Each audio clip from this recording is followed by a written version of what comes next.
i7 ગુજરાતનો અવાજ। નમસ્કાર દર્શક મિત્રો, i7 ન્યૂઝ ગુજરાતીની સાથે હું છું આપની સાથે પાયલ બામભણિયા। તો જોઈએ આજના મહત્વના સમાચાર। રાજકોટ જિલ્લા કોંગ્રેસ સમિતિ એઆઈસીસી દ્વારા વર્ષ 2025ની સંગઠન વર્ષ તરીકે ઉજવવાનું નક્કી કરવામાં આવ્યું છે। તેના અનુસંધાને સંગઠન સૃજન અભિયાનની શરૂઆત ગુજરાતથી કરવામાં આવી હતી।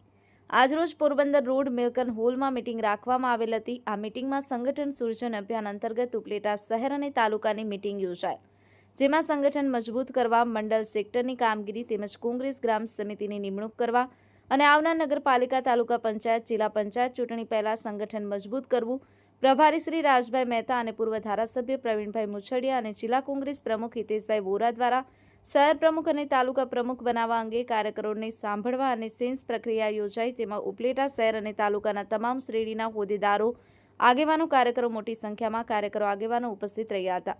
આ મીટિંગમાં કોંગ્રેસ પાર્ટીને મજબૂત બનાવવા નવા હોદ્દેદારોની નિમણૂકી ફોર્મ માટે ફોર્મ ભરવામાં આવ્યા હતા। Raju Chauhan, i7 news Gujarati, Rajkot. રાજકોટ જિલ્લા કોંગ્રેસ પ્રમુખ હિતેશ વોરા સંગઠન સૃજન અભિયાન અંતર્ગત ઉપલેટા શહેર અને તાલુકાની સેન્સ પ્રક્રિયા માટે અમે આવેલા છે। એમાં પ્રદેશ કક્ષાએથી અમારા પ્રભારી તરીકે પ્રવીણભાઈ મુછડિયા સાહેબ છે, રાજભાઈ મહેતા સાહેબ મહુવાથી પધારેલ છે।